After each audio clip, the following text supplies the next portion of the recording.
So, ladies and gentlemen, we are going to start in a minute the conversation with Kevin Rudd. He is, to my knowledge, can you hear me well?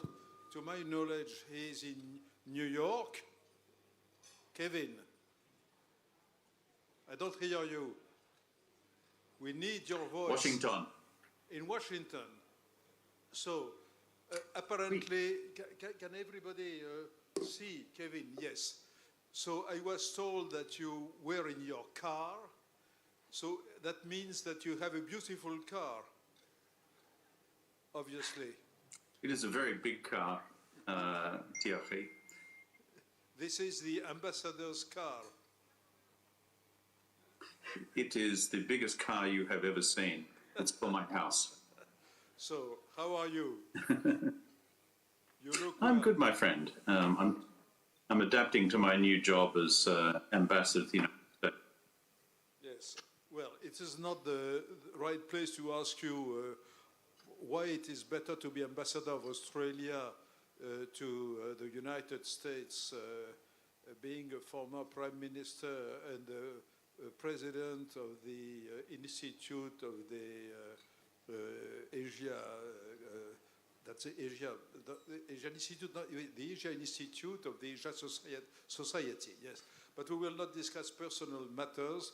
So tonight, of course, Kevin, we are going to talk about China. And my first question is quite easy. Your last book was published, I think, about a year ago or so.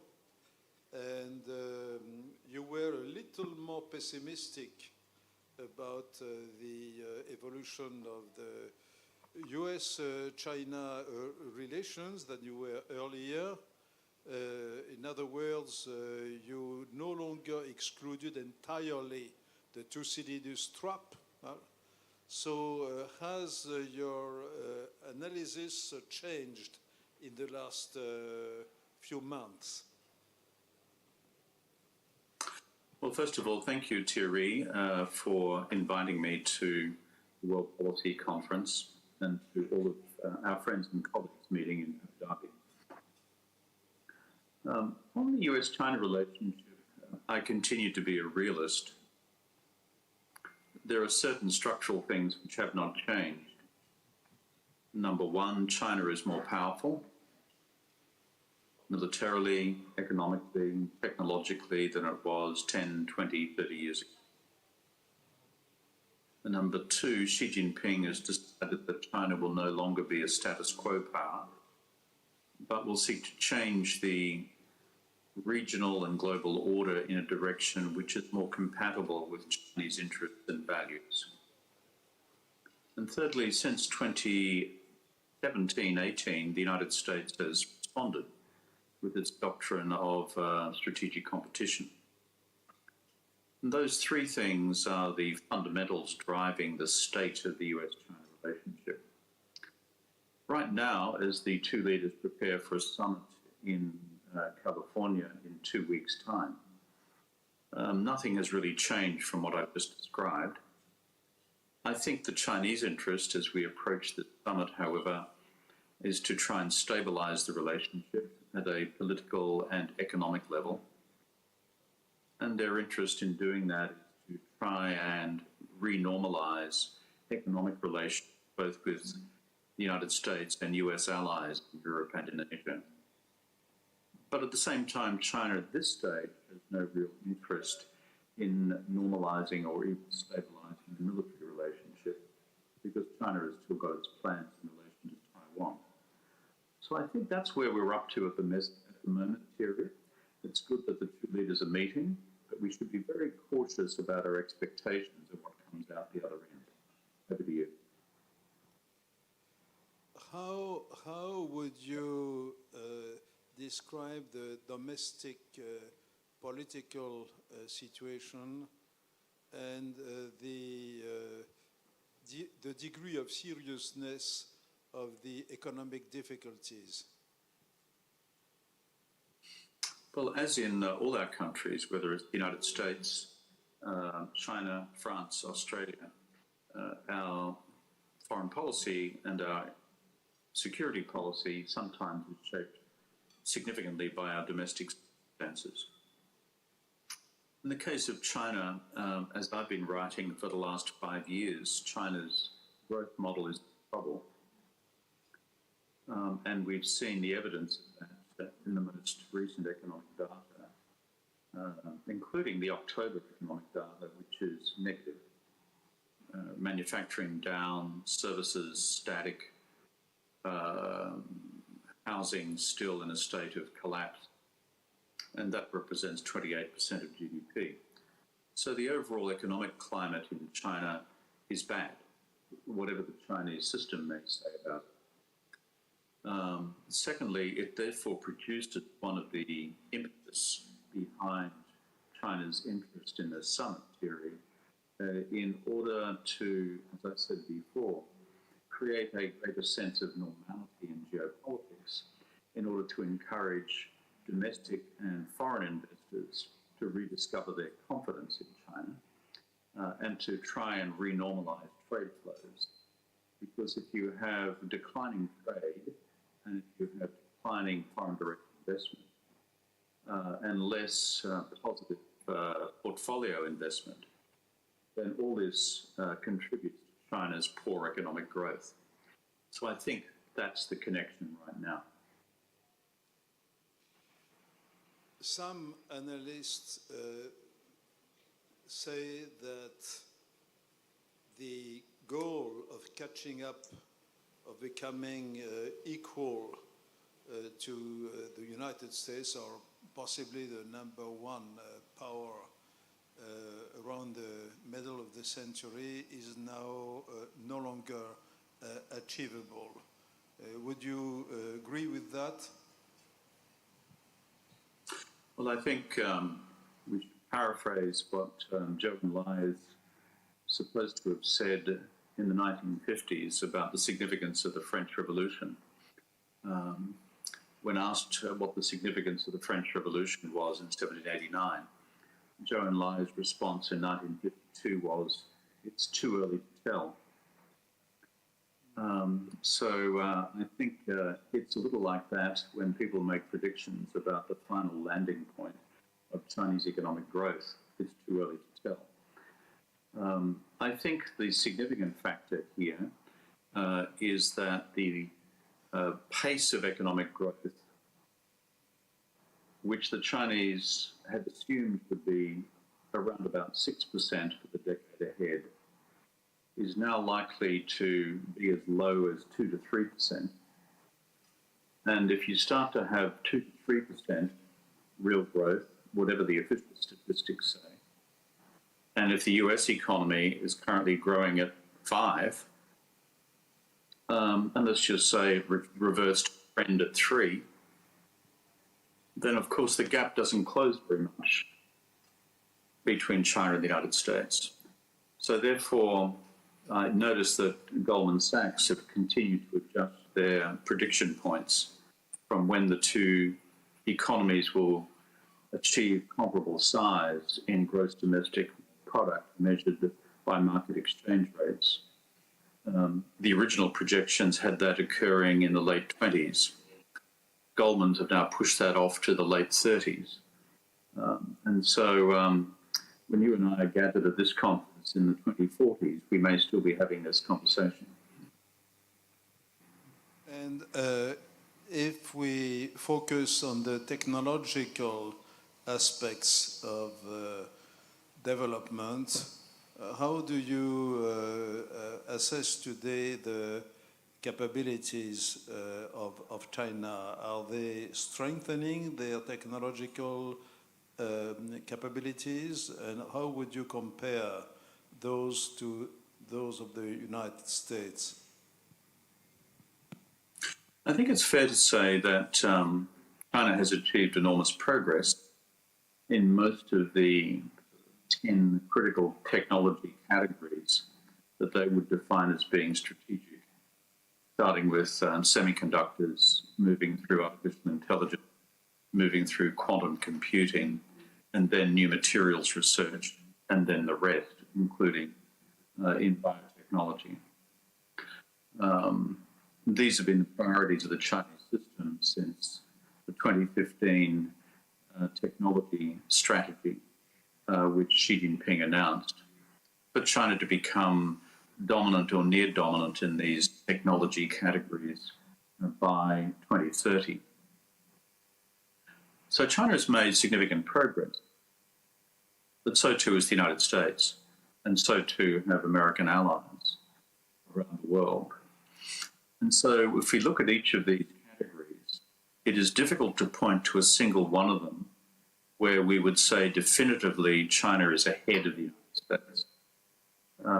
On semiconductors, for example, which is fundamental to everything, because it's all to do with the speed of computing and the intensity of computing power.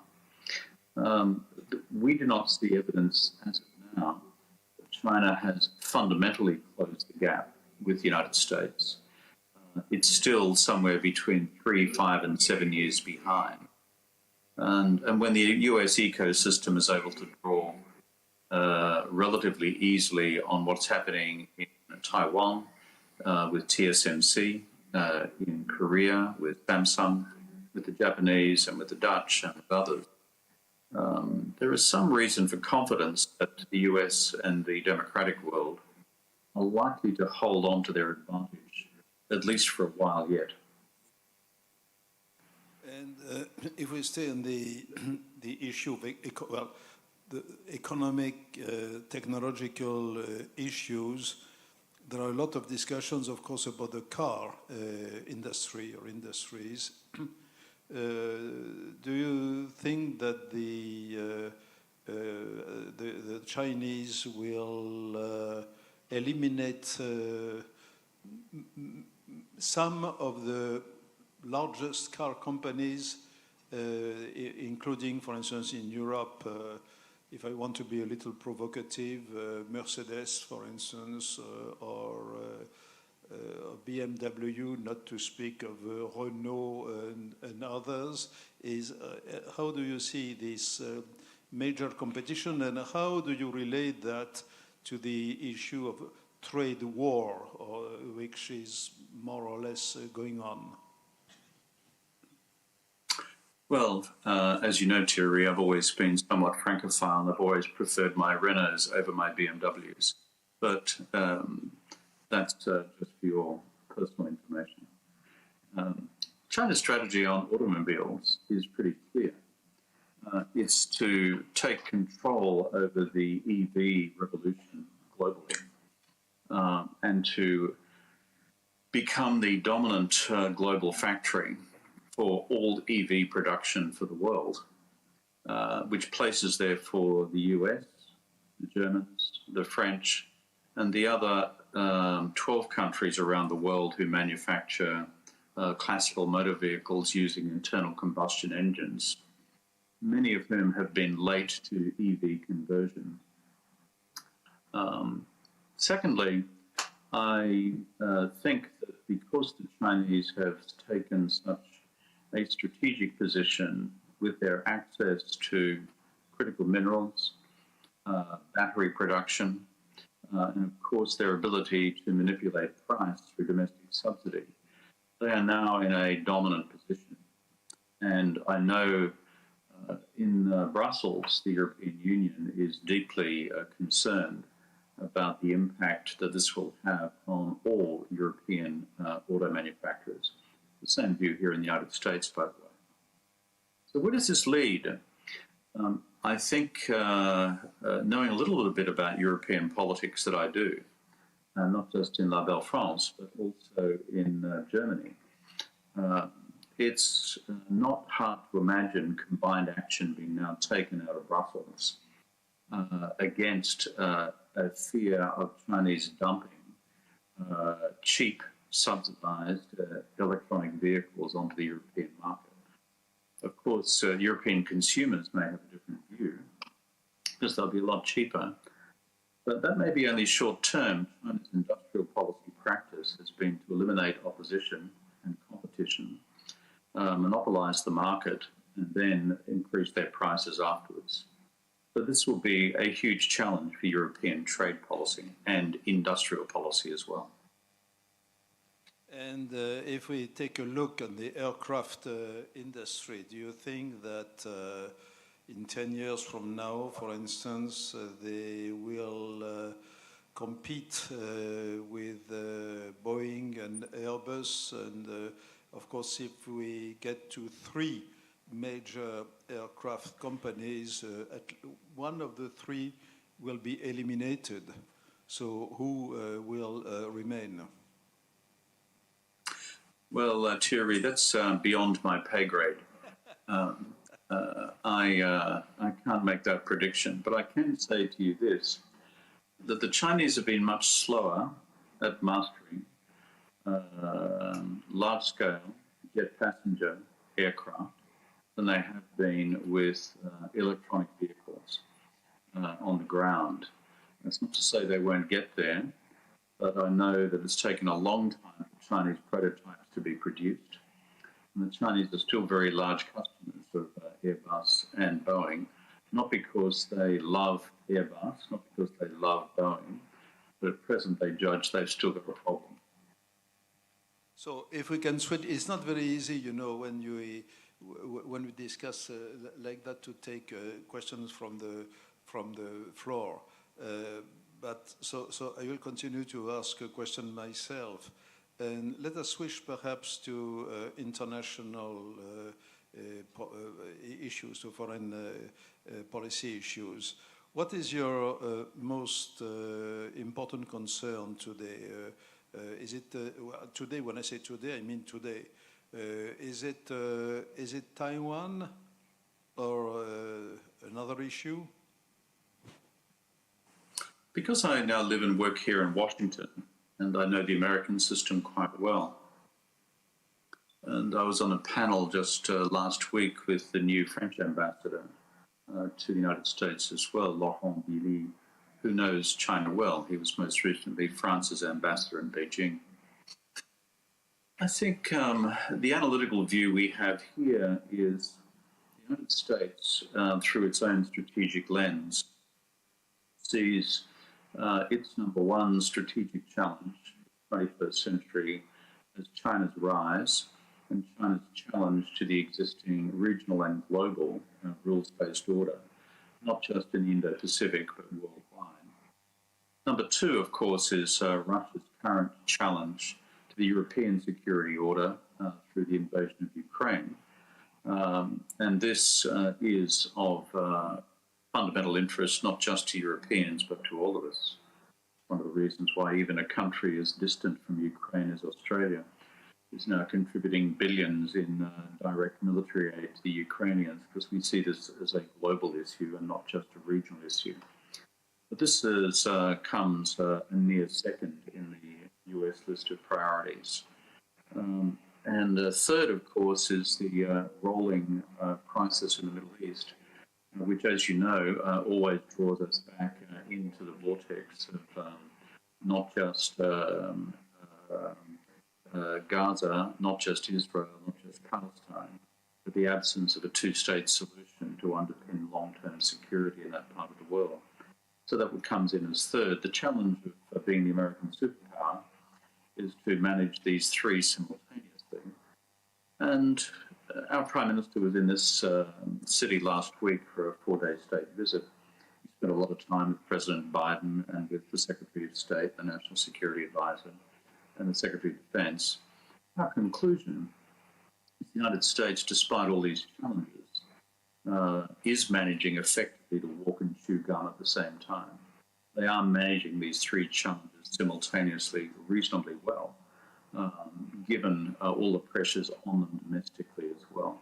They would be my top three, apart from fundamental technological disruption of everything, led by artificial intelligence, which of course reaches over all domains, not just military, not just economic, but also various societies, the way in which we live and operate as human beings.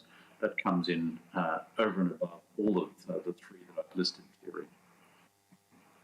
On Ukraine, do you think that China has very clear-minded objectives? Yes, so China is a strategic culture of deep realism. And when they look at Ukraine, they look through the lens of the fundamental importance of their relationship with Russia. And the fact that China now has a benign border with Russia, given that in the history of Russia-China going back 400 years, including during the Soviet period, most of that history has not been benign. That's point number one. Number two, if you've got a benign border with Russia, you can concentrate all your strategic assets on the ultimate strategic competition with the United States for the future of the regional and global order. Number three, I think, from Beijing's lens, is that Russia in Ukraine provides rolling strategic distraction for the United States and its allies. And four, Russia provides a readily available source of energy and raw materials to China to help meet some of its own domestic economic needs. So the Chinese are very clear-eyed about this theory. I think as things move towards perhaps greater military stalemate in the battlefields in Ukraine, depending on what happens in Donetsk, Luhansk, and elsewhere, the Chinese may seek to become, next year sometime, more active diplomatically, to be seen to be drawing this conflict towards a conclusion. But it will not do so in any way which would cut across the deep personal relationship between Xi Jinping and Vladimir Putin, or or the deep realpolitik of the Russia-China relationship that I referred to before. But apart from personalities, would you agree with the idea that Russia has become a so-called junior partner of China? Apart from personalities. Absolutely. Sorry? Absolutely. Absolutely. You're sorry not. Just no, absolutely is what I'm saying. Absolutely. Yeah, the against any measure, the Russian economy, by the way, today is about the same size as the Australian economy. Let's put this into context. It just happens to have one of the world's largest nuclear arsenals. So it's very much the junior partner, and that's been consolidated and solidified through the processes of, frankly, the last decade, beginning with the first Russian invasion of Crimea in 2014, in March that year, through until now, as Russia has progressively isolated itself from the international community through its actions. And as a consequence, China has occupied that strategic vacuum. And whereas the Russian people and the Russian political class may not welcome that, any empirical observer would conclude that that is now the case. Russia is now very much the junior partner. And my dear friend Thierry, I'll need to leave you soon, I'm afraid, because my friends in les États-Unis are waiting for me elsewhere. So I'll head off soon. Yes, so I will just take one last, I'm aware that time is up, but one last question. You spoke about strategic destruction.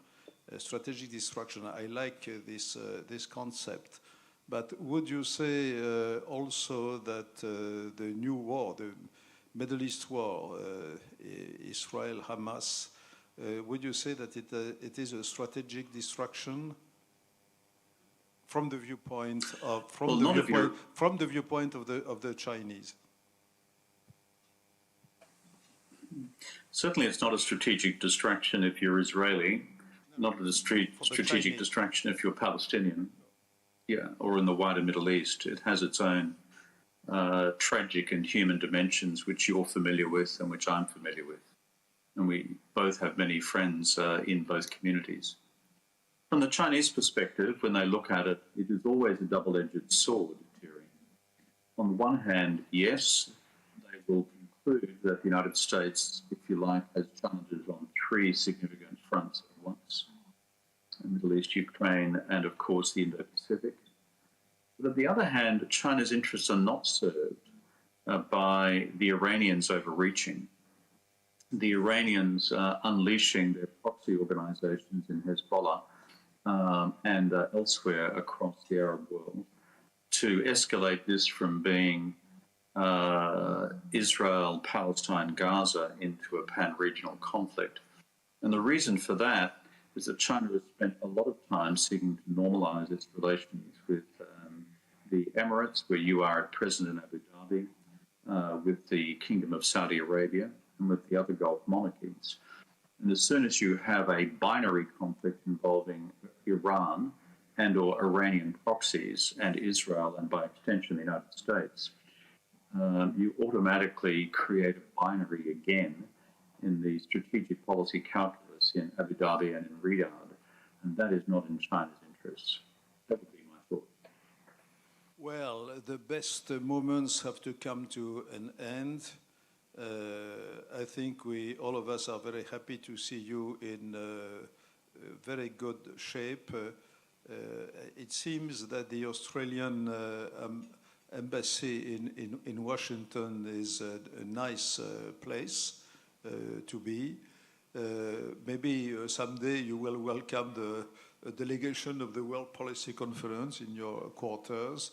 But anyway, Kevin, thank you very, very much. And I hope that you will always be with us. Thank you. Thank you, Thierry. Always welcome here in Washington. I look forward to seeing you soon. Goodbye.